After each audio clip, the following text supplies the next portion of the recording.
All right, welcome back to the War Room. I'm here with a very special guest today, Landry Songer, man of many things, former D1 football player, former national motocross rider in the amateur nationals. If I'm saying that correctly, I'm still getting the lingo down myself, even as a big fan, and also loves Jesus and loves people. So a man of many talents and many things. Landry, how you doing, buddy? I'm good, man. Thanks for having me. I'm honored. No. It's a treat to have you, dude. So yeah, talking a lot of things about dirt bikes today, because you are the only person I know that actually got to go racing on these things, and I feel like very few people actually know what the insides of this sport look like, even especially from the amateur level. People that are regular supercross or motocross fans that watch on TV, they don't really get a good idea of what even the behind the scenes at the amateur level looks like when you're the equivalent of pee wee football growing up and everything. And it's a sport that continues to grow and grow and grow. We see more manufacturers coming through, and you're one of the few people that I've ever met that have actually lived this thing and still currently ride today. I know now you're doing more mountain biking nowadays, but um, there's it's such a rarity to meet athletes that go and do this. So I was like, I told Carson, I've got to get this dude on the show because he's one of the best people I know, and he's one of the most insane athletes I know. So had to do it, Oh man. man. Well, thank you. And same to you. I told you earlier. I was telling Claire about this, and I said the same thing about you. So, Oh my goodness. Well, okay. Well, let's get into the weeds. So like I said, want to dive into kind of your experience growing up in this. So I guess to start, what age did you start hopping on a dirt bike, dude? oh man, my granddad actually bought me my first bike when I was 3, and it was a little Honda 50, had the training wheels on it, and Oh wow. told me I had to learn how to ride a a bike without training wheels before I could ride the Honda. So like a week later, I could ride a bike without training wheels, and we took them off the Honda. So that was pretty quick motivation. Yeah, yeah. Bro, My I dad, didn't even know they made training wheels for dirt bikes either. yeah, for those little Honda 50s, I think they make them for the little PW 50s too. Oh my goodness. So and you listen to a lot of interviews of like the current guys on the grid, right? Like a Malcolm Stewart or an Eli Tomac. They'll talk about how young they start, and people freak out over how young like guys that play football start. Like I didn't start playing football till I was 9. And even then, at that point, some people were like, "Man, that could be too early." Nowadays, you've got people that's like these little tykes that the helmet's bigger than half their body, and they'll start at the Yeah. age of 5. And you're like, "Okay, are they really playing football, or are we doing more of a show and tell?" But it's with what I've seen from the guys that start really young with motocross and supercross, they're able to learn a lot of hand-eye coordination really quickly. Like, at what age did you actually start to get to that point where you were close to beginning to start to race on this thing?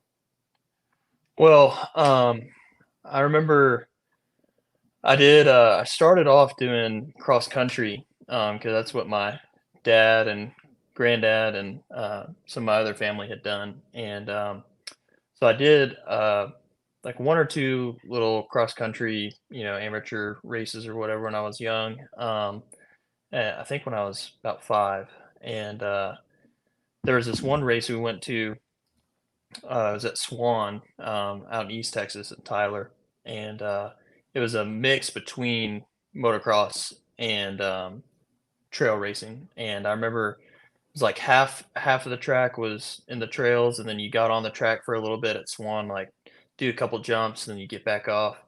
And I remember that was the end of my cross country career because I hit those little jumps and I was like, "All right, dad, no more cross country. We got to do only jumps."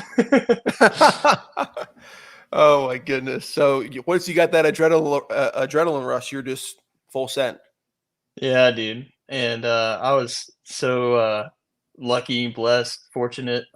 My grandparents owned an excavation company and had some land out in East Texas, and so it really all kind of started like we would ride trails out there, and once I got into motocross, my little cousin also got into motocross, and so they actually built us like um, a small track out there for about a year or so, and then they all wanted to start joining in riding too, and started building some bigger jumps, and I mean, over the course of a couple years, it turned into like a full blown like really nice track and pretty decent like training facility, if you can Wow. call it that.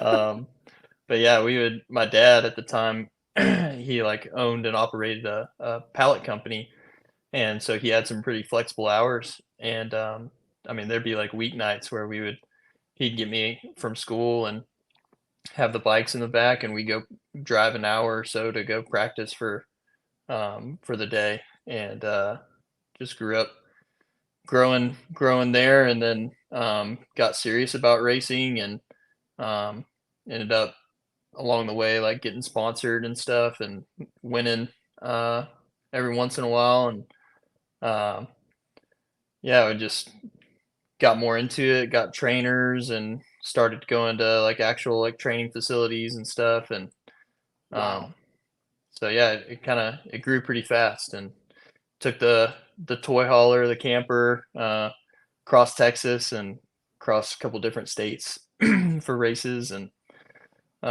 yeah. Wow. So I didn't clarify this, or I may have missed it. So what age did you actually start to go racing? What age did you start at that? 5. That's just Yeah, incredible, dude. yeah. Well, I, they've got I think it's the 4 to 6 class for 50s, and I want to say those were like junior 50s. They had like little smaller 50s, and then once you turn 6, like you can get on the bigger 50, and you do that for a couple years. I think it's like 7 to 8. And then you can start racing 65s after that. So, yep, did all the little bikes when I was young. that's crazy. And I know you get to some age where there's that class called the super minis, I believe. Is that like 85s or?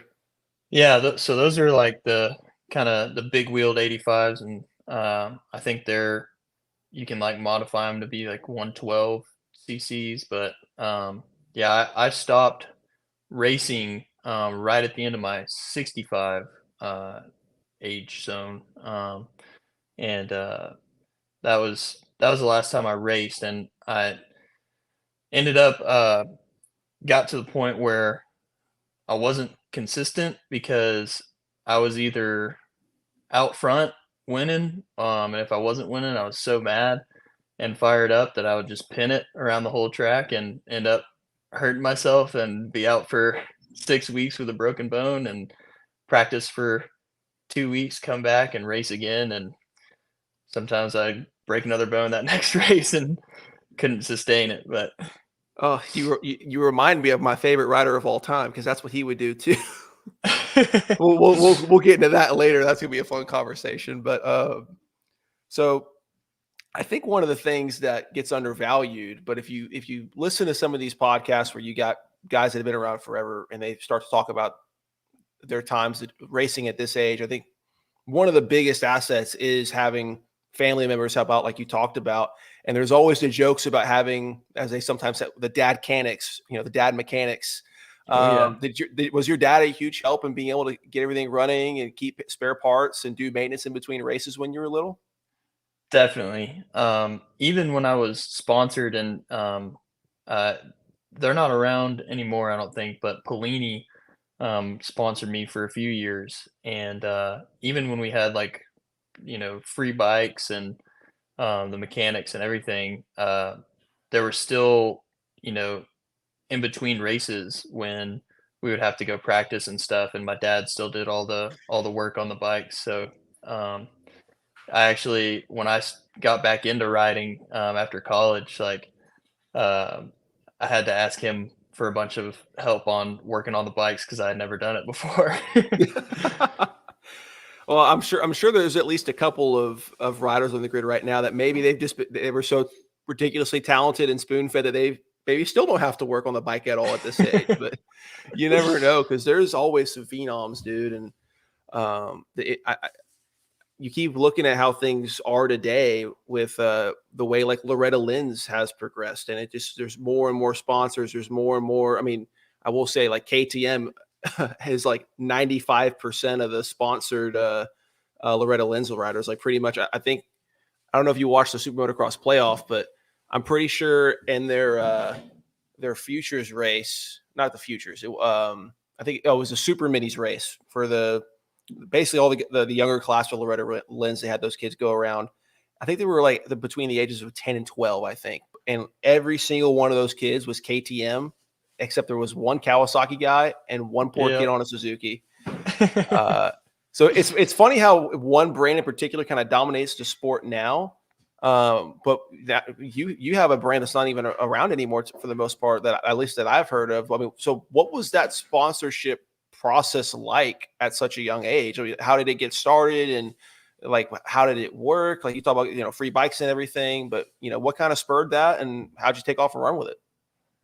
Man, it's funny now how you say like the different manufacturers that are really popular right now. Back when I was racing, it was like the green team. The Cowies were like on top for sure. And so like Adam Cincerella or well, that's how I used to always say his name, but Yeah. we would always see him out there on a Kawi and a couple of the other guys that in my class that did really well typically would go ride for Kawasaki. Um, so it's interesting how that's changed over the years. But um, yeah, I mean, from what I can remember, man, it was so long ago, but the manufacturers want to sponsor you when you're out front winning because they want you to be on their bike so that other kids will want to buy that bike. So yeah, I just started doing pretty good locally, and one of my buddies, Parker Fleming, actually, he does. I think he still does arena cross. But Oh wow.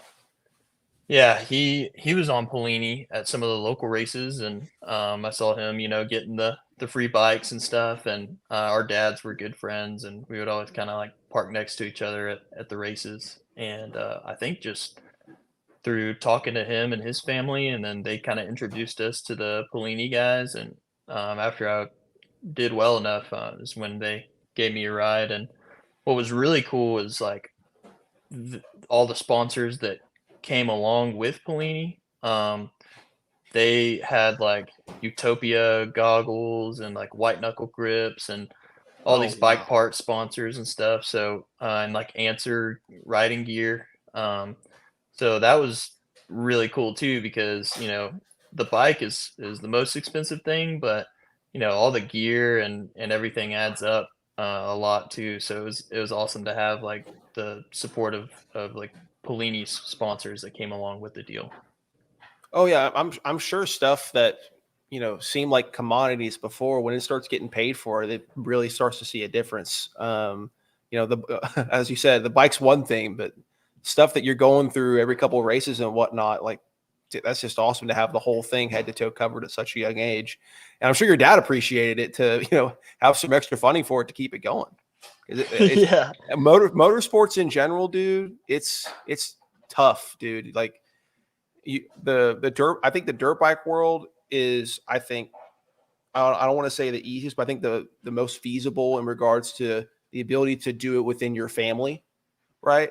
When you get like the people in the F1 world, like you have to start karting at like a similar age, and it what I hate about the current state of that, whether it's NASCAR, IndyCar, or F1, is there's unless somehow someone can recognize that you're a 1 in 1 billion talent at the age of 5, the amount of money it takes to even get into Formula 4, which is referred to as junior formula, you've basically got to have like fat stacks. Like your dad must have had to purchase real estate in 2008 and made all the money in the world. And instead of, what I love about the motocross world is there is a lot more opportunities for guys to race that don't have to come from these. Like you look at F1, so many of these guys have aristocrat backgrounds in their families, and Heck, one of the current F1 drivers is literally racing for his dad, who bought a team for him, bought Aston Martin. So Wow. it's not that they're all like that, but it's Right. unfortunate that in that kind of sport that is so huge, that a lot of times it takes so much finances to even be able to get to it, like the opportunity to get into the feeder leagues. And with motocross, I feel like, yes, it's a huge financial investment still. With motorsports, I feel like there's no way around it. Even with sponsors, you talk about how much you have to drive. I mean, I know that the national tracks, there's probably, you talked about already going to different states and everything.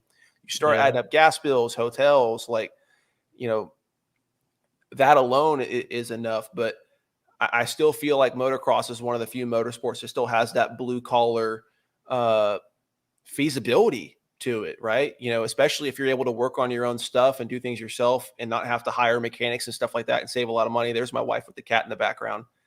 Um, anywho,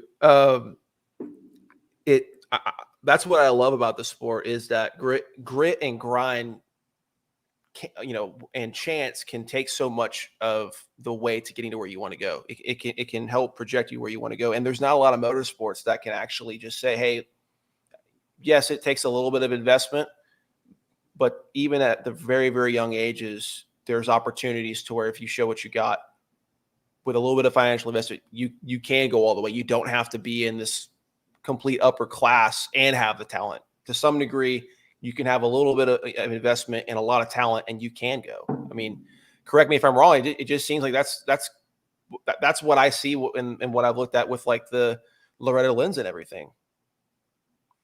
Yeah, man.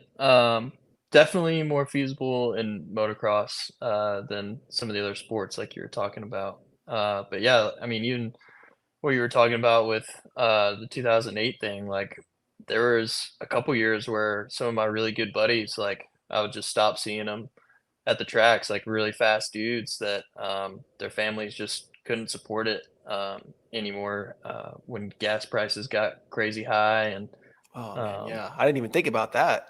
yeah. So there's a definitely more feasible, but still a really huge financial burden, especially when you get to the level where you're doing national races and if you don't live in Texas or Tennessee or some of the big areas like California with a lot of density of tracks, the big national tracks that it's pretty tough to like stay local and progress and get noticed and get those sponsorships and kind of if some guys do it, I'm sure that like they stay local, qualify for Loretta's, and then that's like their big trip each year. Um, but it's tough when you don't include all the other parts of the country and different opportunities that you can get in different places. So Yeah, and like I said, with motorsport, there's no getting around the investment, and also just the dedication, right? Like, yeah, just like in like karting and stuff like that, there's a lot of dads having to basically work the equivalent of two jobs. One is the actual one that brings in the money, the other one that puts their son on the gate, right? So, yeah, it my heart goes out to those families that make it happen, because when you get to see those guys, even if they just do it for 5 to 6 years, right? Like, it's just stuff that they'll never forget. And especially with this sport in particular, it's such a rarity to be able to get that opportunity and run with it. And it's not a sport that everyone just openly gets to do. That you'll run into a million different people that, oh yeah, I played little league baseball, I played pee wee football or whatever, and yeah, I played high school, whatever. But the motorsports in particular, and especially motocross, it's a different breed of people. People always talk about, my dad always used to say you have to have at least a little bit of crazy in you to play football. And it's just a matter of how much you're able to tame the craziness, because you've got to want to go willingly hit somebody and be okay with them hitting you back. The yeah, difference is with motocross, you have to be able to deal with that kind of contact, whether it's from a human, a tree, another person's bike, and you've got to be okay with going at super high speeds and then being, 20, 40, 60 feet in the air and be like, yeah, this is okay. I'm perfectly fine with the events that are unfolding right now. So, Yeah. do you feel like when you were at that age, what drew you to the sport was more the fascination with being able to go that fast, or was it the adrenaline rush? I mean, or was it a mix of both? Dude, it was both.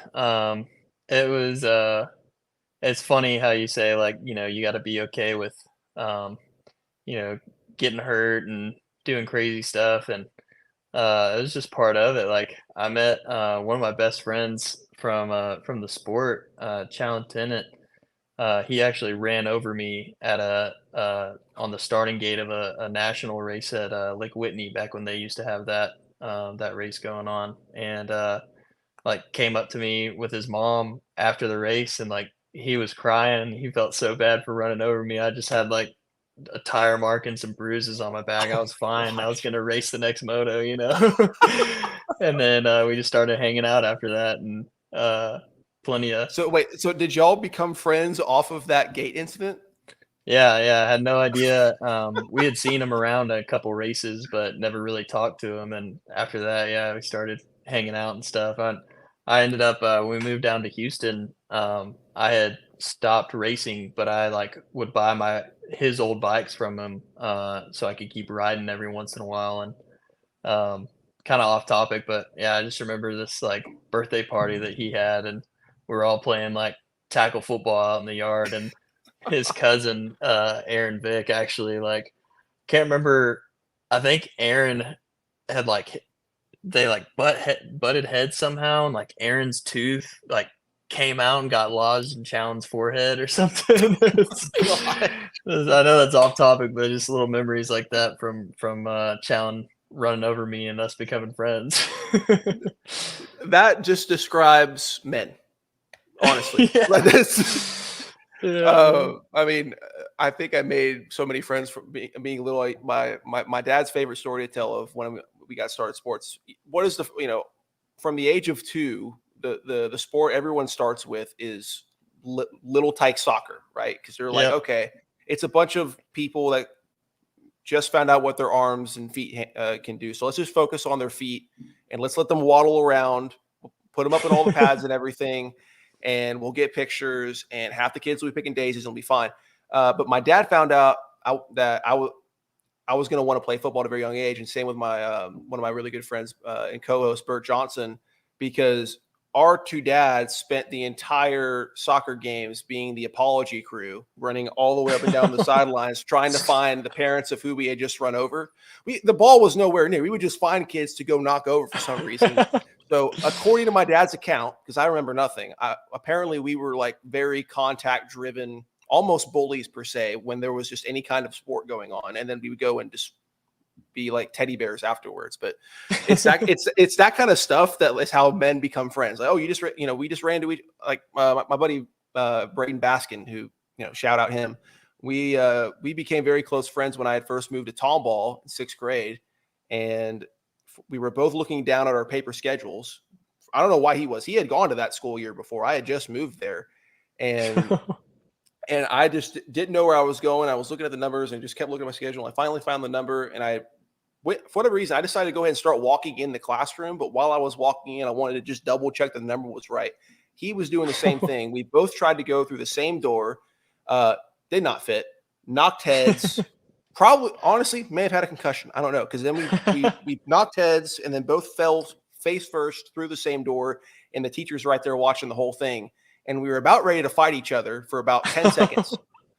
And then afterwards, we just started laughing and then became really, really close friends. And he ended up being a groomsman at my wedding. So that just sums up, along with your stories, just guys being dudes, as they say. I love it, dude.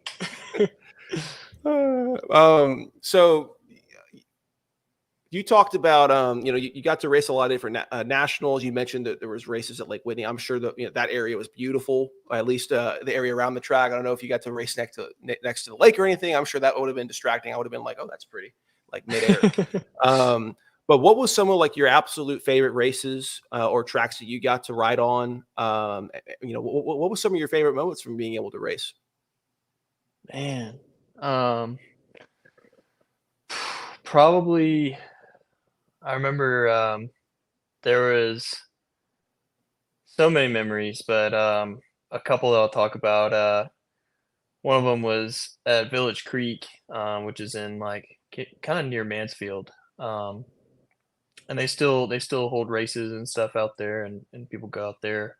But I don't know if it was a Loretta's qualifier or just a big race weekend or something. But I remember it was super cold and sleeting, um, and my goggles kept freezing up on the starting gate because there was no Oh my airflow coming gosh. through. And my dad would like have them around his head on the gate, and he was giving me a pep talk. He's like, he would always, whatever extreme weather it was, he would make me say that it was the opposite. Like he would be when it was cold, he would be like, man, is it cold out here? And I'd be like, no, Dad, I'm burning up. Or uh, and when it was real hot, I remember specifically the words as he would ask me about it, and I would say, no, Dad, it's ice cream cold out here. But that one race in particular, I remember John Michael Belding was actually on the starting gate with me, and he kept racing for a while, and he still rides and is one of the fastest dudes on all the local tracks. He's a great dude, but Wow. um, he was on the gate with me, and I remember my dad's hyping me up, and I'm getting ready to go, and all right, the gate's about to drop, take off, and I don't remember if I got the whole shot or not. Probably not. I'm just getting roosted, but I remember coming around the first turn, and I very quickly realized that my dad never put the goggles back on my helmet.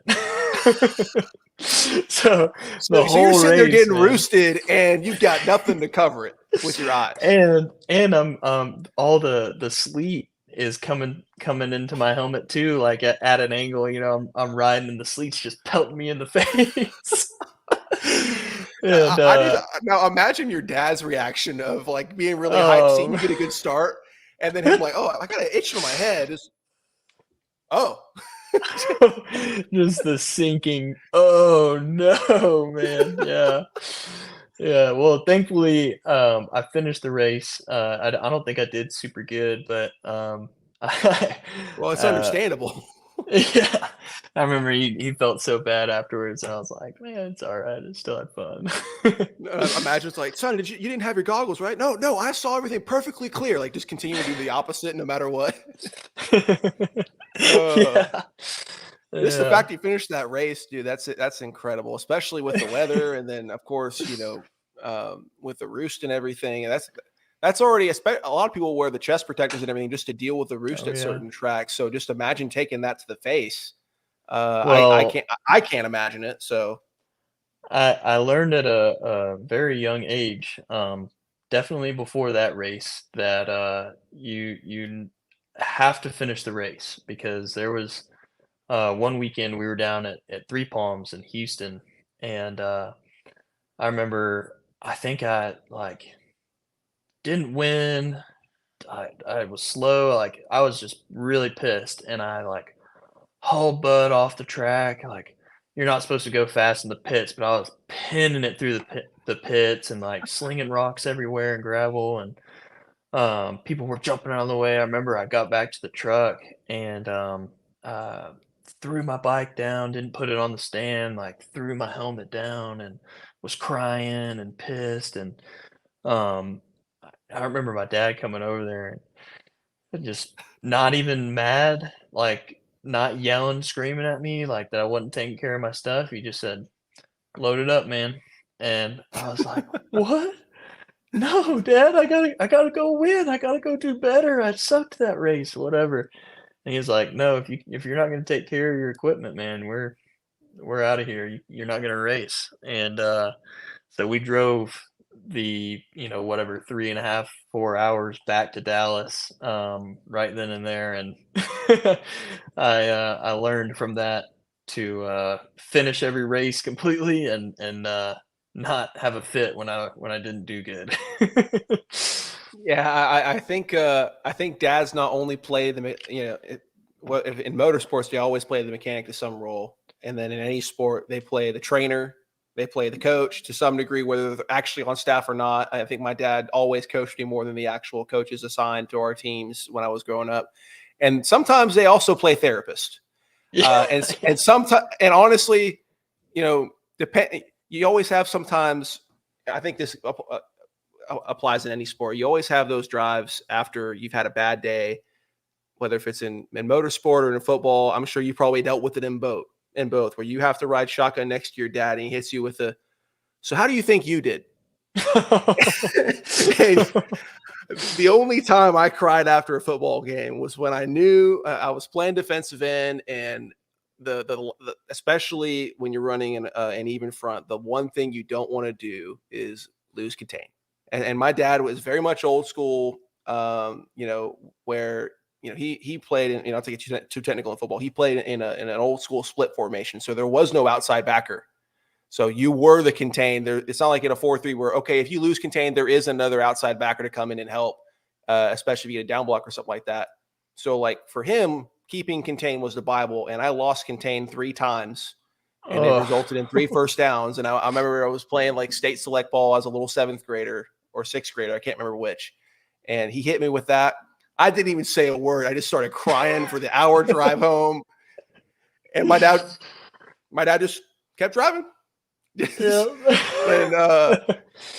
he was very calm about it. He just kept talking through, but just, there's just those times where that you have spent hours in the side of a grass lawn in your house or something like that, or for you spending hours outside of a track practicing stuff, or working on the bike, or your dad's, and you just get hit with that question. All of the answers that he's going to come back with you, and everything you're going to break down when you kind of review either your race or when you played football, the same thing in the film room.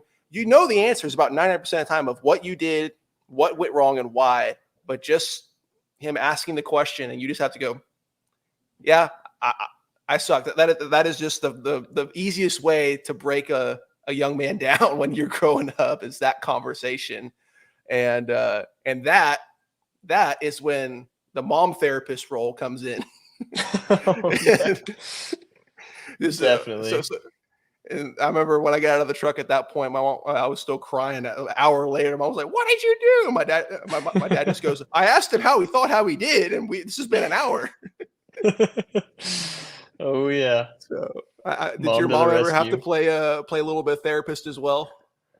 Oh yeah, man, and she realized quickly that she couldn't be too overbearing, because there were plenty of times when I would get hurt and I would be crushed, and crutching my little 5, 6, 7, 8-year-old self, or wheelchairing around, hating life, hating I couldn't run around and play with my friends, or go ride my dirt bike. And she later on told me like that it tore her up so bad that she couldn't just say, "All right, that's it, you can't do it anymore," because she knew that it would never work. She knew it had to be my decision to stop, and that she couldn't make that decision for me. But she was definitely always the one that was taking care of me, and giving me encouragement when my dad was, giving me constructive criticism. Right before surgery.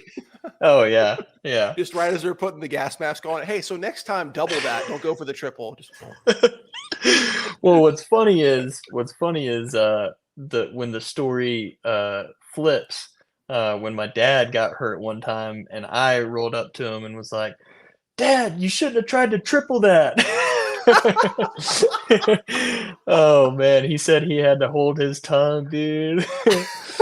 Which was probably hard because he had bitten halfway through it. Oh my goodness. Yeah, he ended up like slamming his head. He cased the triple real bad, like slammed his head on his bars, and like bit through his like bottom lip and part of his tongue. And yeah, he said it was hard not to let a few choice words out on me in that moment. I'm sure he was ready to quote from Psalms. Yeah, dude. Oh my goodness, that's one of my favorite things to do when I watch like on college football game or NFL football game, and the coach starts earing at the ref or something like that, saying some obvious rip leading choice language, and I'll just be in the room full of people say, "Oh yeah, he's quoting from Psalms right now." Yeah. It's hilarious. That's a good one. I gotta remember that. Um, so you mentioned getting to be around some really really talented local riders, and you mentioned a name that everyone still gets to watch today that follows with the sport. You mentioned that you actually got to watch Adam Cianciarulo. Adam, or some people also call him Adam Cianciarulo, Cianciarulo. There's 5 different pronunciations that I don't even think Oh Ricky yeah. Carmichael and James Stewart can get right at this point. But when we were talking like a month and a half ago, you mentioned how you kind of got to watch him ride and everything because he was in the age class above you. Is that correct? Yeah, it was either 1 or 2 age classes above me. I remember, we were out at Freestone, one weekend. I can't remember if it was a national race. Probably was because he was there. He, usually only come to Texas for the big national races. But, I remember, you know, almost like the film room in football, and, like, when you're young, you don't really wanna do it, you don't get it, but Mm, motocross, it was cool because, like, you watch the older guys and you learn a lot from them, but, it's a lot easier to do when you're younger than football. Because for me, at least, it was just sweet, like, watching them because I wanted to do what they did, you know? Um, hmm. Well, but I especially Adam, remember. right? Because that's a dude that I remember. There's so many stories about what crazy things this guy would do when he was super young. Yeah, So, I mean, man. what was that like to? Sorry, I think you're already getting into this, but Yeah. yeah, I'll tell you what. I'll just let you keep going. Keep going with what you're gonna say. Well, no, it's you're exactly right, man. I specifically remember, there's this big rhythm section, and I think I can't remember if it's their current national track, um, that we were on. If it was like right when they had built it, because they had their night track for forever that they had races on. But I want to say it's their to me, it was their new national track, but their big track now, that, there's this huge rhythm section, and, I'm on, like, a little 65, and I'm, like, either rolling all of them or I'm giving it everything I got just to, like, double a couple of them and, not mess up my rhythm and case it, and I'm pretty sure they were sand whoops too, so you're just, like, Oh all no. over the place.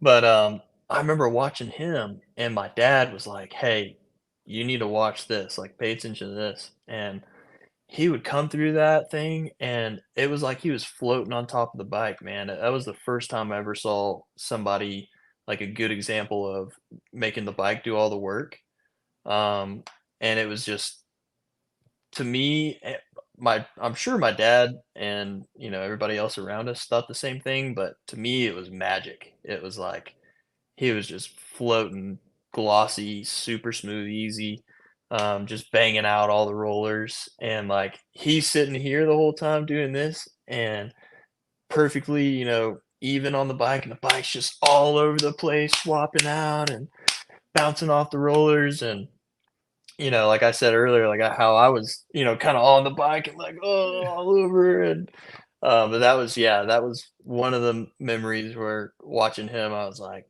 that dude, no one else is doing that. Like, that is unreal.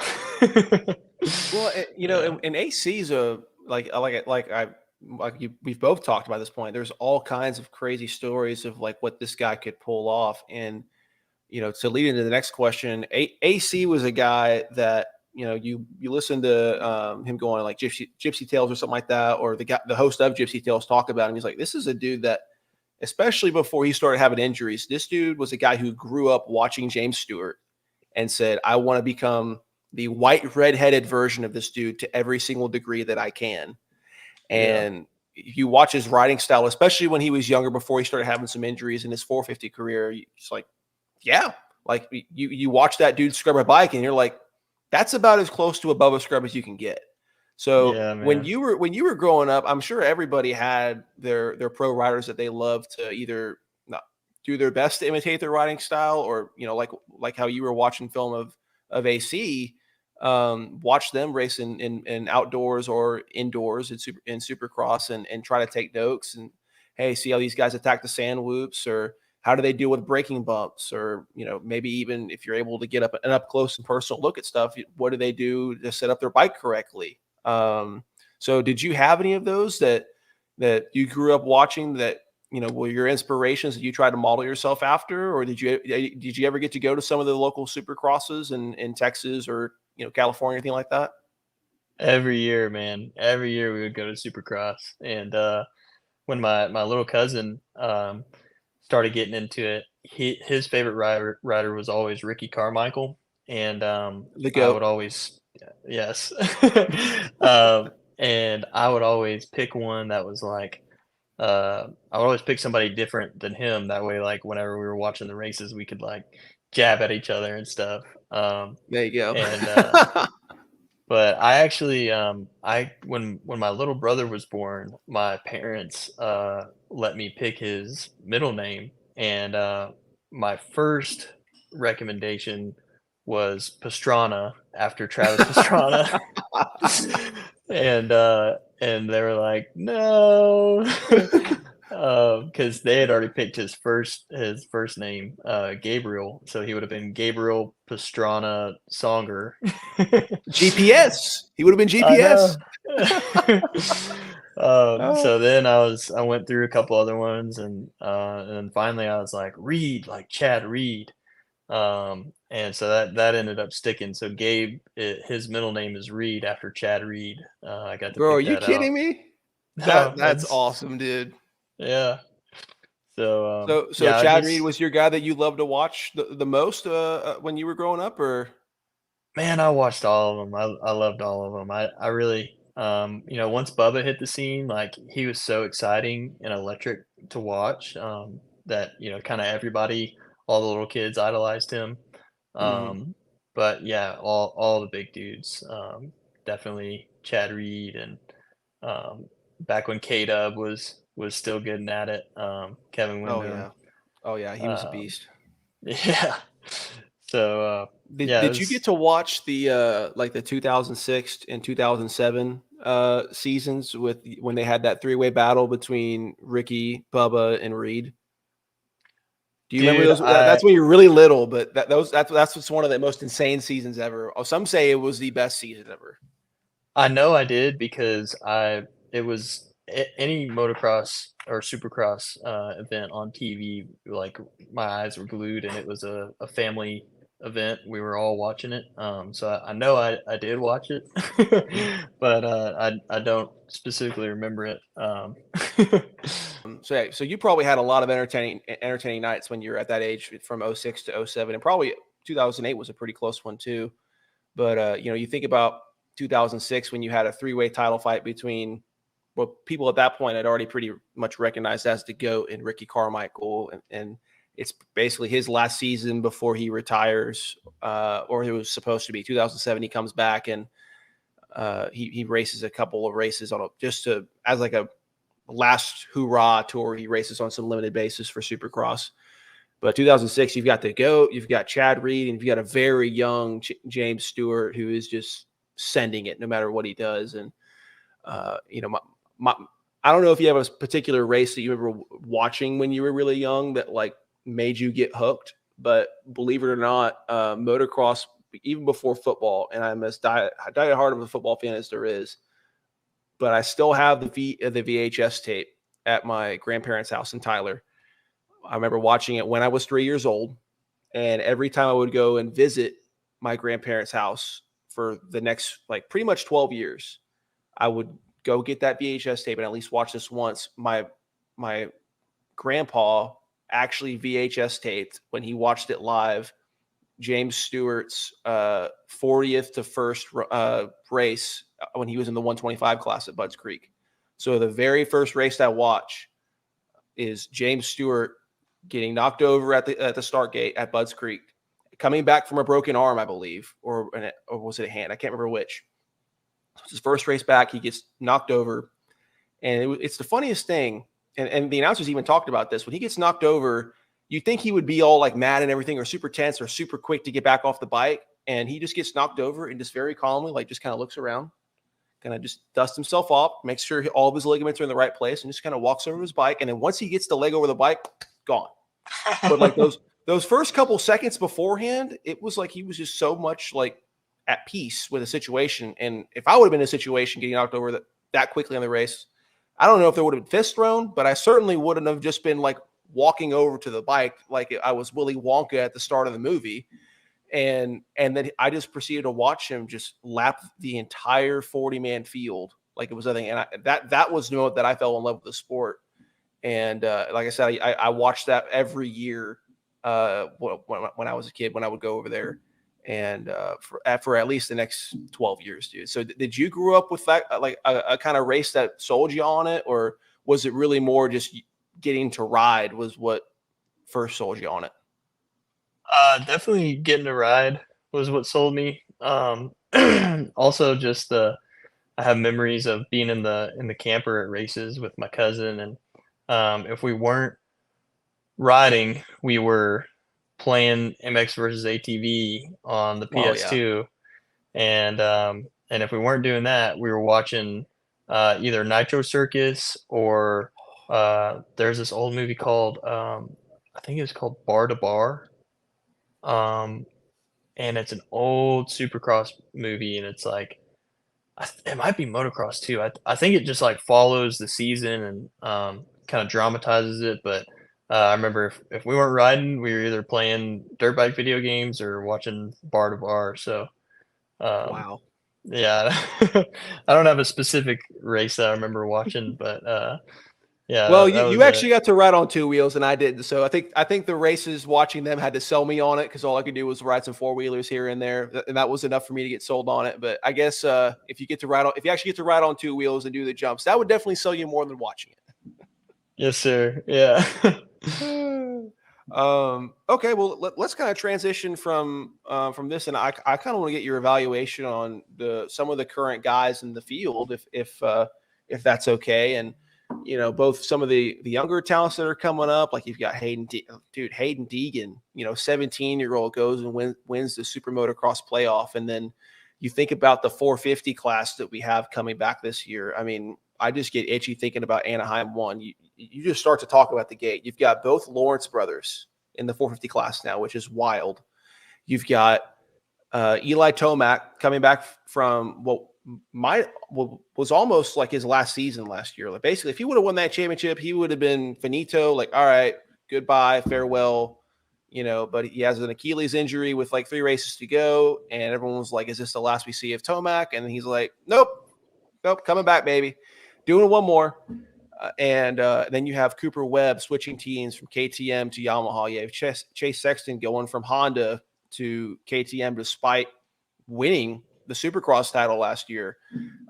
Then you think about people like Malcolm Stewart. He's coming back from only being able to race three races before getting hurt in a random just practice, routine practice double that had no business tearing almost every ligament in his knee, but it did.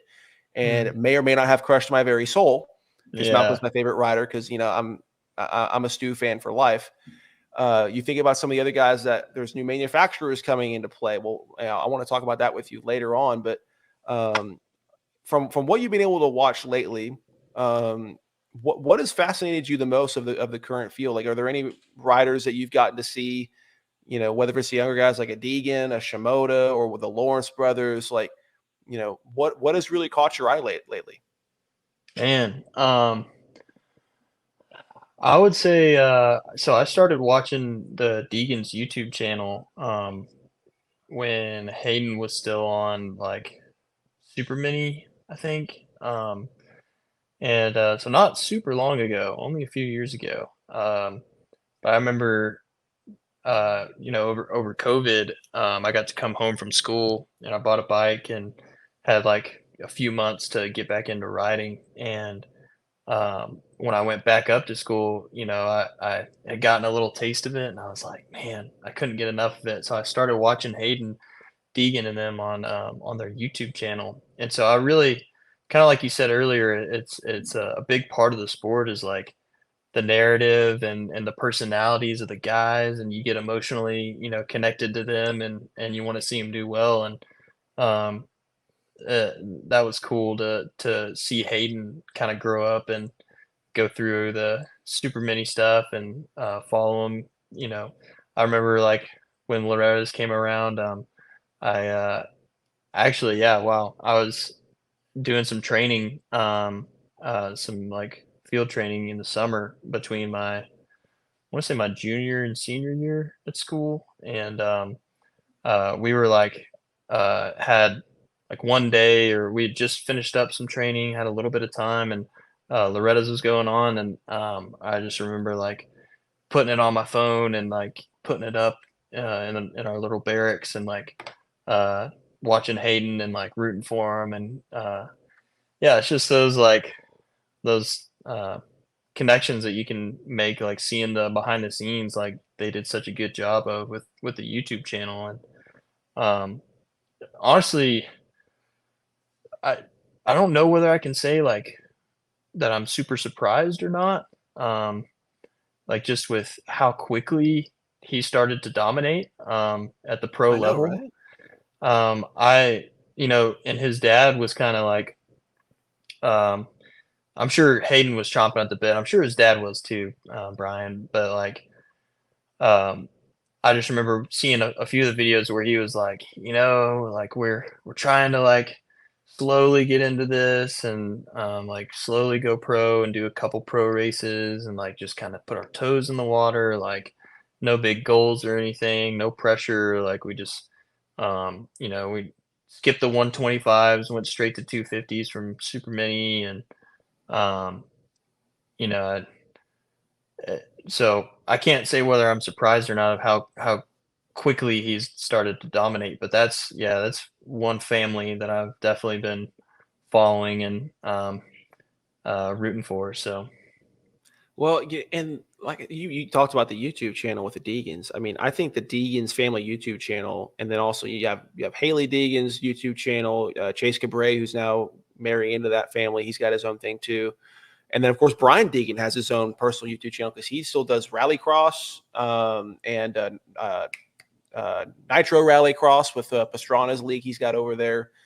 And I think one of the important things that people don't consider so much with Hayden is let's be honest, like his YouTube channel that he doesn't run or anything, but he knows he's on it and he probably watches his own videos. The dude's been under the lights and the cameras and everything since he was at least like what 10, 11, 12, probably even less, I mean younger than that.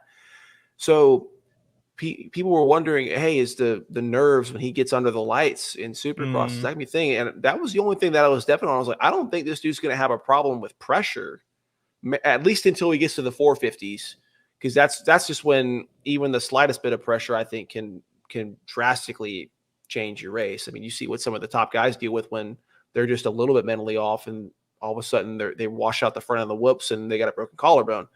But I just didn't think that he would have the raw speed that he did, mm, uh, especially when you think about the fact that basically, I think about a year before he was even doing the futures, he was still on a KTM and he switched from KTM to Yamaha. So you're having to deal with a whole different power unit, a whole you're going from steel frame to aluminum frame, and and those behave very differently from and I don't know what experience you have to draw from, definitely more than what I do, but from the research that I've been doing, just being a technical geek, is we talked about this on the last Supercross Rewind Carson and I did, because we have a lot of guys this offseason that are transitioning from Japanese bikes to Austrian bikes and vice versa, going from aluminum to steel frame. You would think that the steel frames are more rigid and wouldn't flex as much and would be easier to toss you off, but it's actually, from what research I've done, correct me if I'm wrong, but you of all people, please. So when you talk about going from the Japanese bikes to Austrian bikes, from listening to people like Colt Nichols, who is going through this transition right now, because we'll talk about this very shortly, but he's one of the guys that's going not only to a new manufacturer, but he's going from the Japanese frame, the aluminum frame, to the steel frame. And the first thing he said was the Japanese manufacturers, especially Honda, but really all of them, with those aluminum frames, they're making them to where you can get bucked off easier and easier without knowing what even happened. And you think about mm, the struggles of Chase Sexton on that Honda, and even to some degree Colt Nichols. I mean, he was basically a 450 rookie trying to figure that thing out, and it really took him the whole season to get consistent on that thing. And he didn't even get to start testing on it until November, which it was a pretty late contract deal for him. So what he was saying is the steel frame actually flexes a little bit more and gives you a little more like time to say, oh crap, I better get this thing under control. Have you Hmm. had any kind of experience in racing with even riding with an aluminum frame versus a steel frame? Do you have a preference between the two, or have you just always stuck with one of them? Man, well, when I was younger, I had no idea what any of that even meant or had anything to do. I just swung my Bro, I'm leg a over the nerd. bike and went. But I will say, just to talk to the point of like the feeling of a bike between different manufacturers. So I had like ridden for or I rode for Polini for years, and my last bike when I was younger was a KTM, and I remember there were certain sections of the track that I would train on that I would have to do like be super technical with the Polini, and um, I didn't realize it until I'd gotten onto the KTM where it allowed me to be a lot rougher and kind of like plow through a lot more. And I don't know if that had anything to do with the frame, or I'm sure many different variables can mess with the feeling of the bike. But I just immediately after swinging my leg over the KTM was way faster in certain parts of the track that for years I had struggled with. Um, Wow. so, and more recently, I mean, I had a Kawi 250 over COVID, and then rode my cousin's uh, Honda 250 for a little bit um, more recently, and then bought a KTM 350. So not a whole lot of like variation. I'm sure there's a lot of different, technical parts of all those bikes, Mhm. frame wise What and was stuff. then But you did get to go through even though you're jumping from already a 250 to 350 with that KTM, you did kind of get to go between that Japanese, aluminum frame to go to that steel frame. So did you have any kind of, I mean, you already talked about it with, when you're in your pro am days, but is even just when you were riding recreationally, did you have a big difference in the feel of the bike, just going from the 250 aluminum frames of the Cowie and the Honda versus the KTM steel? Because what we're seeing in the I mean, you just look at the guys that ride the Austrian bikes versus the Japanese bikes, and I promise I'm going to actually have you answer this question in a second. But just to give context, yeah, you look at like the Eli Tomacs, to some degree the Chase Sextons. This is about to change though because he signed the contract. Especially the Jet Lawrences mm, that are on the jet for Chase was, but were on the Japanese bikes. And then you look at the Cooper Webbs, the to some degree Malcolm Stewart's, the Aaron Plessingers, the guys on the Austrian bikes. Sorry, I'll start with the other side. The guys on the Japanese bikes seem to kind of have a riding style that is more like what you described as Adam Cianciarulo earlier, where they kind of let the bike do a lot of the work and they're trying to maintain a constant level riding position and they kind of float with the bike. hmm, I think that's the best way I can describe it. Now, if you watch the riding style of Aaron Plessinger, Malcolm Stewart, and Stewart's a weird one because when he goes to the whoops, that man is floating because he's a Stewart. But yeah, the other 90% of the time he's on the track, he falls in this category. And then especially Cooper Webb, these are guys that really like to be able to muscle the bike around and drive that bike through the braking bumps in the outdoor sections. And they're really kind of a little more elbows out and not manhandling the bike, but there's just certain sections of the track that they just seem to be able to kind of not force the bike where they want to go, but they're driving through it with their body. And obviously, you'd be able to describe this as a rider way better than I can as a backseat rider. But this is just from the research I've done, and it just seems that there's certain guys that do way better on the Austrian setup because they like having that extra little bit of flex in the frame to be able to drive the bike in certain areas. And then there's other guys that kind of like to get more of a maybe a reactionary style of riding where they float with the bike and maybe the bike kind of you like I said you would have a better idea at this. They kind of let the bike tell them where we're going to go to some degree. So when you've had this kind of transition, did you find your riding style changing at all from going to a Japanese style frame to the, with the aluminum to the KTM steel frame on the 350? Or did you just honestly be like, hey, I have kind of a little more freedom here on the 350. And, I feel like I can, did you plus or minus either way? What was your experience like with that? I think a lot of my experience had to do with just the power increase in the 350. Um, on the 250s, I was a way bigger dude, still coming off of my football weight when I had the Kawi 250 over COVID. And was just screaming everywhere, pinned with that, just trying to get over, seat bouncing some of the big jumps, just trying to make it. But so definitely the 350 power wise, I was able to like relax a lot more. And like I was a lot more smooth on the power and translated to being just smooth throughout the whole track.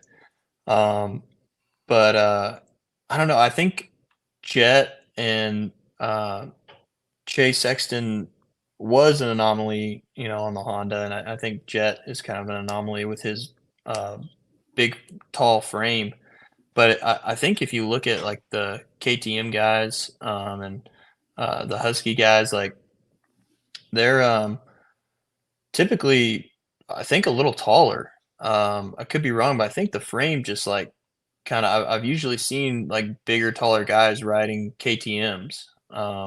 No, you're And right. I mean, so Aaron Plessinger is like over 6 foot. He is the tallest rider on the grid. Malcolm Stewart's 5'11" and a half, which in the, most guys, they'll tell it's the usual, if I'm wearing cleats, I'm 6 foot. That's what that height is. right, Um, and Cooper Webb is really the only guy that's kind of in the usual, a lot of motocross, pro guys and supercross guys, a lot of the field is pretty short, to be quite honest with you. Like, most of the field definitely. is under 6 foot. Well, Ricky So yeah, Carmichael used to have like his seat. I think he had like extra foam in his seat to make him taller on the bike because he was so short. oh my goodness.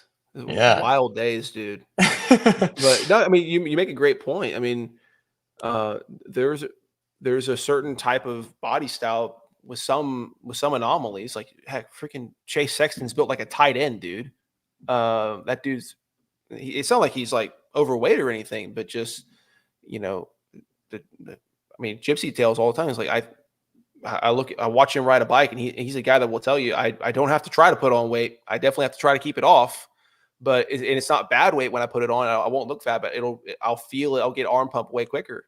Mm, But there's definitely some, I guess, body characteristics that maybe do kind of force guys to kind of stay within the Japanese bikes or the Austrian bikes. But to kind of dive into the athletic part of this, talking about the two different types of riders, like I mentioned, you look at Jet Lawrence's athleticism. I mean, the dude has had like a six pack since he was like 14 years old. You look at even Adam Cianciarulo when he was in his teenage years, and you look at Chase Sexton. Like I said, he's built like a dadgum tight end now, and even Malcolm Stewart to some degree. That dude started bulking up just a little bit because he was a guy that was a little bit heavier on the weight over the last 4 years. I mean, he got to Baker's factory. Alan was like, okay, you're a guy that I'm going to have to focus on trimming a little bit on because you've already got the muscle. But, we're seeing a trend to where I'd say 20 years ago, the common motocross and supercross athlete was not like bare skin and bones, but a lot of them were pretty thin.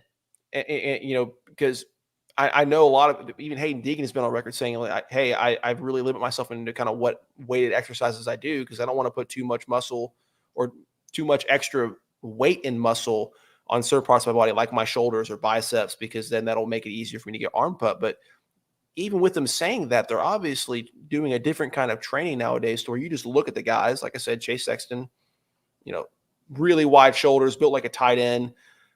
Jet Lawrence, similar build, just a little bit skinnier. Malcolm Stewart, I mean, Aaron Plessinger to the same degree. Do you think with just how much better the competition is getting nowadays and how much more training is required to get to that point that we're starting to see like an evolution of what the motocross and supercross athlete looks like? Because they definitely, I think, in my opinion, look a lot different than they did, say, 20 years ago. Because Jeremy McGrath used to just ride on the weekends. He would train hard, but he didn't do a lot of weights. That was kind of foreign. Then we get Ricky Carmichael, who was the first dude to actually put a program together, and then he just started dominating, and everyone was like, "Wait, he put what's a program? yeah. What is it? He's got trainers. He does weightlifting and stuff. Like, what is this?" And then you have James Stewart kind of being one of the first dudes to kind of put it all together with the crazy athleticism, and now we're here. So, do you think that we've we're really on I'd say that still the front end of seeing the evolution of these athletes, or do you think we're going to kind of just peak here, or do you think we're going to start seeing some dudes that could probably hang clean 315, go out there and just literally throw the bikes around? I mean, which direction are Man, we heading, you think? that's a good question, and illustrated very well. I don't know, man. I will say, maybe just in a broader sense, the evolution of the training programs. I think Gypsy Tales did a bit on it, on just like um, the breathing coaches that are starting to hit the scene and the importance that athletes are starting to place on training their breath and their breathing and kind of the mental game as well with like meditation and I've just heard a lot of people that are really diving into that space and starting to train their minds and their just really minute things like breathing, so I think the evolution of training is definitely with like technology and science and stuff is starting to evolve. I don't think that'll ever stop. But yeah, I don't know. I don't know about the weights and the body types of guys. And like you said, like when I was growing up too, is the skinniest, like little twig guys were like the fastest. And the shortest, skinniest guys. And Yeah, that um, too. yeah.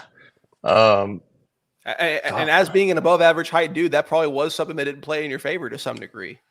Yeah, it was and there were good and bad parts, kind of like you said, like you have more leverage, you can kind of throw the bike around a little bit more in some situations, or kind of muscle your way out of a rut or something if you need to. Or if you like get cross rutted in the air, like you can kind of bring the bike back around a little bit maybe. Um, but yeah, so those were the good things. I guess, I mean, just those little engines trying to push a bigger body around was really the toughest thing. But maybe to that point, the technology of the bikes nowadays is so much farther advanced what it used to be, where like weight really was a limiting factor and body type and size was a limiting factor back then. But now that the engines and components and everything have advanced so much. I hear guys say it all the time that there's just like the 450s, especially even just stock ones, are just like too much bike for a lot of guys. And so maybe that's a factor too of like it's just not as much of a hindrance anymore to be a little taller, a little bigger, a little heavier naturally. Well, no, I think you hit it right on the head. You made an excellent point. I think the transition of the sport from the 250 two strokes used to be, you know, the premier class, and now 254 strokes are your lights class. And since I forget when they made the switch, probably about, oh no, it was '06 or '07 when they made the switch. I think the last year of doing the two strokes was '05 when Carmichael started to do they would allow both. Mm, And Carl, I remember Stu was still on a two stroke, just yep. holding it wide open, praying for dear life whenever he had to go uphill. And then Carmichael's on a four stroke, just having the time of his life. Yeah. And was watching those two battle in that outdoor season was hilarious, but and awesome at the same time because they were both fantastic. But um, there's several guys I remember listening to Jason Anderson on Gypsy Tales talking about, hey, was going to four strokes better for the sport? And I think that's still debatable, but I think we still get fantastic racing. But he does make a good point. Like, dude, like there's so many jumps that okay, I've got to do a triple, and coming out of a 90-degree turn where I don't get a lot of momentum and I have to slow down a little bit more, and I don't get to use as much banking, but I'm still going. I have to get the throttle percentage just so I'm doing like 45% throttle or 30% throttle. And if I'm any more over or under, it could be the difference between me sailing it and basically landing at the start of the next 180-degree banking, or it can mean I case it, or it can mean I wind up doing a double. And you think about the precision these guys have to have with these 450s. I could see how you go from having those two strokes where even people as, small and light as Carmichael and Stewart and they were holding it wide open to do triples. And for Stewart, whenever he'd, I guess, be on crack and just want to randomly do a quad or, do the Daytona wall jump when everyone else would never have imagined it. They're having to hold everything wide open and seat balance like what you were talking about earlier. But nowadays, the 450s on the 4-stroke have gotten so much more powerful that I think the best way you can put it is there's a rider named Ty Masterpool. You've probably heard of him. He actually rides out of Texas and was born in Texas. I rode at his track a couple times. Yeah. That's wild.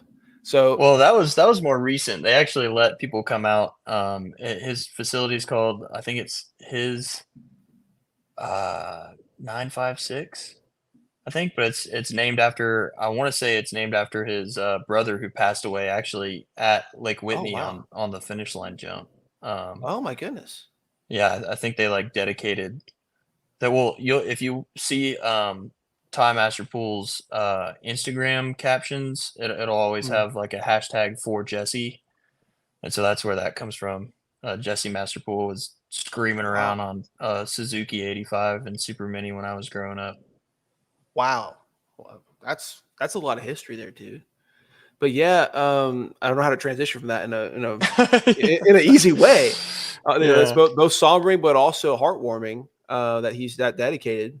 Obviously to his family and everything. That's just awesome that they're able to keep his legacy going on. But in fitting fashion, Ty was one of the most awesome stories of this year. Really, you have a guy that was a factory rider with Suzuki 250s, and he was struggling to figure it out at the supercross level, right? And he loses a factory ride, or really, I think his contract was for supercross only with the 250s.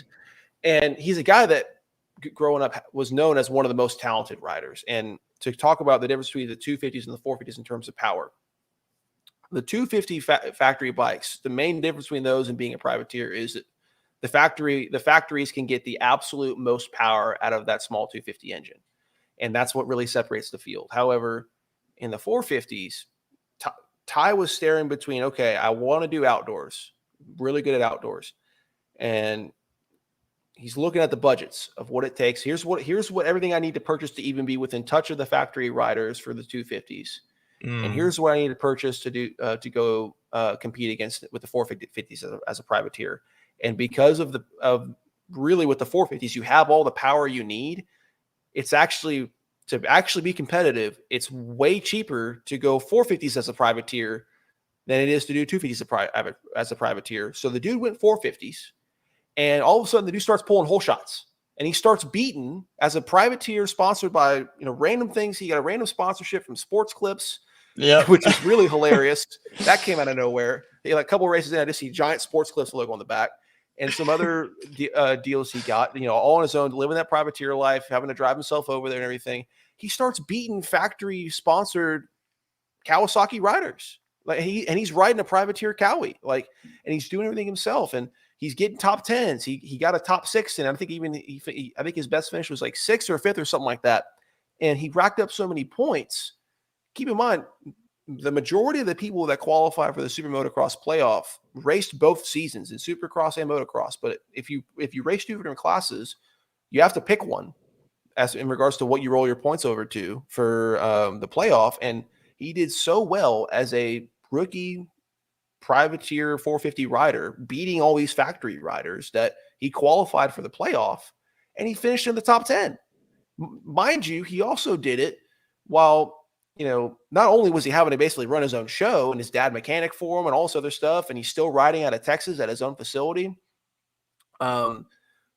Go the week before the first ever Super Motocross playoff that he worked so hard to get into, and there was so much money on the line to win, he comes down with appendicitis, and he's faced with 2 options. Either I get the surgery and I'm done. I will not be able to do any kind of physical activity for the next 5 to 6 weeks. Or there's this other option that I was never aware of. And I don't know if half the general public was aware of. Apparently, if you get appendicitis and it doesn't burst on you, you can take a ridiculous amount of antibiotics and just hold it off. You'll still be in a lot of pain. but it won't burst on you, and you'll probably still have a fever and maybe be puking, but you won't have to have surgery for a little bit. And that's what he took the risk, bet on himself. So he's riding basically with appendicitis. He's hardly able to practice during the week. Like I don't think he even really was practicing during the week. And the dude is still beating factory 450 riders at the first ever playoff, and he gets a top 10 finish, makes probably about 100 grand. Yeah, he at least made six figures because I know Colt Nichols finished one spot ahead of him and made, I think, 125K. So, you know, Wow. what you're able to do with that power band at the four, I mean, that just goes to show you if it's cheaper to go to do everything he just did at the 450 level than at the 250 level, that just goes to show you how much power these new 450s have. And like you said, for a lot of people, it's too much bike for them. And I do think that's why we still see so many crashes. And I mean, obviously that's part of the sport, right? Especially in supercross, but it's just wild to think about that there's so much power that these guys that are racing at the biggest and baddest supercross tracks are taking triples at 30% throttle. That's just mind Yeah. boggling. So last question for you. This has been a sport that people have been trying to grow, especially over the last 20 years, right? And Mm. you know, it's something that's on television now. It's got now, especially with supercross and motocross now starting to work together for really Yeah. the first time ever. You used to see the last race of supercross, and they would tell you, "We'll see you at Anaheim 1 next year," and it's like, dude, we got outdoors starting in 3 weeks. Like, what are you talking about? We're going to see about half of you broadcasting the next outdoor national. Yeah. And now they're working together because they have this playoff system. So that's grown the sport. They've got the Peacock deal. So, if you've got Peacock, you can watch the whole thing. There's still some races that they still broadcast on NBC. So the sport's becoming more accessible. But now we're starting to finally see some more manufacturers come in. And we next year we get Triumph. Ducati just announced that they're joining in 2024. It seems like they're just going to do outdoors. They signed an MXGP champion to race their debut bike this year. There's limited information, but that just got announced last week. You've also Whoa. got Beta. Colt Nichols just signed with them along with Benny Bloss. Italian company of all things. I didn't think the Italians would be into dirt bike racing. They kind of Formula One's kind of their deal, along with like 24 Hours of Le Mans, GT3, stuff like that. Imagining a bunch of Italians just sitting there, eating some ravioli and some very fine Florence, steak, and just sitting there in a row making some dirt bikes in the back just didn't cross my mind. But they do it, and they actually did MXGP last year. So you have, and then there's even talks about more people joining. So when you see things like this happen, do you feel like you think about how many factory rides there are, which that's the best of the best, and especially at the supercross motocross level. If you have a factory ride, you're already such a leg up from the privateers in there, and you have such an advantage. So it's almost like the equivalent of having, okay, we're gonna have a football game, but about 40% of the guys in here are going to be D1 athletes, and the rest of the guys are going to be like D2 guys. And they're all going to play the same game. It's kind of like something like that, or running a sprint with the same analogy. Yeah. So, and at the 450 level, there's only about 14 of these factory rides, 12 to 14, depending on the year. And not to mention, especially in Supercross, it's called Death Cross for a reason. We had literally, we were 2 races to the end of last season, and we had 3 factory riders left. So, you get to the season, and all of a sudden there's like 3 to 5 guys out with a 20-second gap, and the rest of the privateers are gapped. So, do you think that the addition of more manufacturers to the sport is really going to take it to the next level and maybe help level the playing field now we have more factory rides? Or is there anything else that you could see the sport doing to kind of get it to the same level as other American sports? Man, I don't know. I hope so. You know, when you were talking about that, it kind of made me think of snowboarding and how Zeb Powell has like come on the scene in the last few years and how he has, as a black snowboarder, like kind of shown other Black Americans that and just you know um, really anybody can you know I know like money definitely with snowboarding and is a big barrier to entry with motocross. But he's been doing some really cool programs and camps and sponsorships and stuff where like he'll go out to a mountain and put on this camp and like either let kids rent gear for free or give kids gear to try for free, and kids that might not have been exposed to the sport or seen somebody that looks like them in the sport, um, and or had the opportunity to try the sport. And he's really advanced snowboarding and been a cool like um, ambassador for snowboarding to different communities. And I think definitely Bubba Stewart uh, did that, Oh yeah, and I mean, and he was a made dude that legitimately, his dad tells all kinds of stories of him battling racism growing up, and a yeah, lot of, he's racing in the late '90s and whatnot, or even early as a kid, early '80s,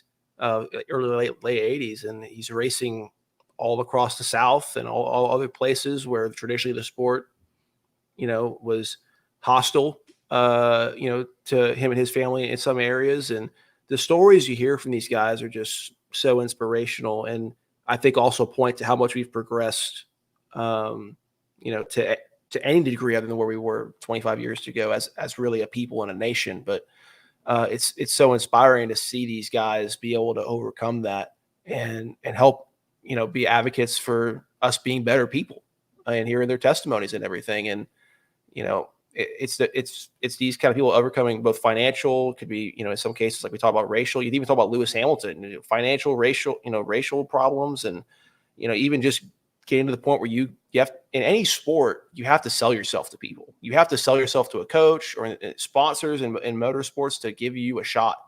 That's a thing in itself. And mm, I think that's what makes the competitiveness, and you add in all these other factors, so inspirational, honestly. So, um, yeah, I just hope the sport keeps getting bigger and bigger, dude. And that,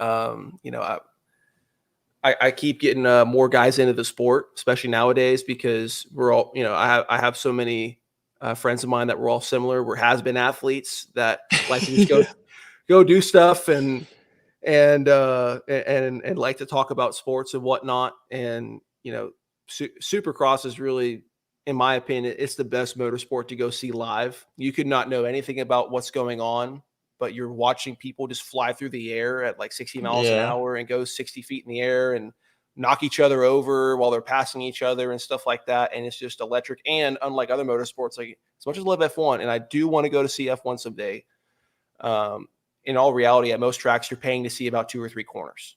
And at right. Supercross, the whole race is right in front of you. There's no other sport that it's really like that. I mean, maybe the Kentucky Derby, but like not motorsports. Um, so like I was saying earlier, to be able to hear your first person perspective on this from a guy who's done the whole thing and continues to do it recreationally, dude. This was such a gift. I'm so happy we were able to get you on, dude. And dude, thank you so much for doing this. You got any final words of wisdom for any young guys getting into the sport out there, or really any last minute memories you want to recall in general? Oh man. Well, first, I'm honored, dude. Super blessed just to have an opportunity to relive some of those moments and years, and it was really a joy for me to think back on those times. Definitely some of the foundational experiences from my childhood, but I do have this relic actually that I wanted to show. Oh, This is one of my back in the day. It was like the custom painted helmet was like that's how you know you made it as like a sick rider was when you had one of these. So oh my! Wait, um, is that a pirate or a Joker on it? it's a Joker, Oh my goodness, and like bro! the neon flames Uh, and then the the Texas Texas flag. flag, and Is there camo on there too? I think it's just Is like that a camo or? it's like a heathered like gray, I don't know, and then like the cross on the back, and Oh, that's so cool. and then the little shark fin that's starting to kind of come back now. Oh my goodness. But yeah, this Well, I'm you pretty you sure this is definitely had the cracked. dopest gear, my friend. Oh yeah, right here. It's cracked in a couple different places just from slamming over the years, but uh I have that in my in my room still on my dresser just as a cool little memory. So I figured I'd bring that over and put that on the camera too. Bro, that's so cool. I'm absolutely clipping that because that's one of the dopest helmets I've seen, and one of my favorite things to do is look at some of the Supercross or F1 drivers' helmets because they show so much of their personality through those designs. Yeah, And dude, that's such a treat. Well, right on. brother, thank you so much for coming on, dude. This was one of my favorite episodes I've ever done, and it's one of those that didn't even feel like we were mic'd up or anything. It just felt like a conversation, and those are just the most wholesome episodes we get to do, man. So such a treat. Wish you nothing but the best, dude. And dude, just thank you so much. Thank you, bro. Love you. Love you too, brother. Peace.